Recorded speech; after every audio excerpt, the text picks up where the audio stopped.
Toto Wolff gives concerning assessment of what lies ahead for Lewis Hamilton. Toto Wolff offered a skeptical outlook on the idea of Mercedes being back in the hunt for regular silverware next season, in a blow to fans of Lewis Hamilton and George Russell. His comments come after a difficult year for his team.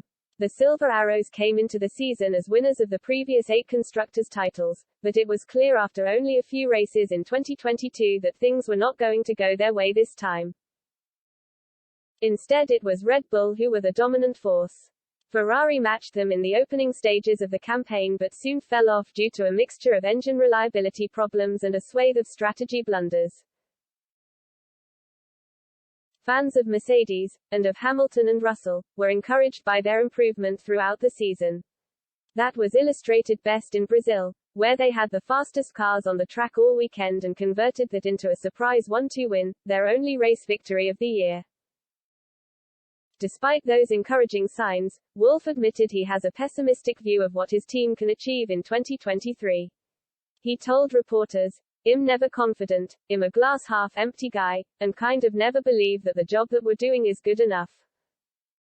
I'm not sure at all whether we can bounce back to a position where we compete for championships, because you need to acknowledge that the competition is strong.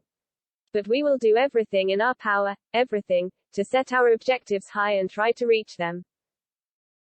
But the Austrian did concede that his team will have the benefit of a significantly greater amount of wind tunnel testing time over Red Bull, which could help them to close the gap.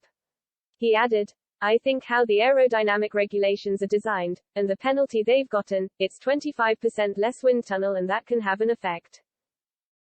The way that the regulations, the ATR restrictions, have been set in place means there are teams that are further back who can really make a big jump compared to the front runners. That's also the reason why we will see much closer championships in the future, because if you are last, you will have 40% more. So, clearly that is an advantage that you have to utilize. Is it a given that we can utilize it? Who knows? Red Bull are a brilliant racing team. It will give them an extra motivation, and against Ferrari, it's 7%. But it's around marginal gains and we have been a bit closer to Ferrari in the last quarter of the season.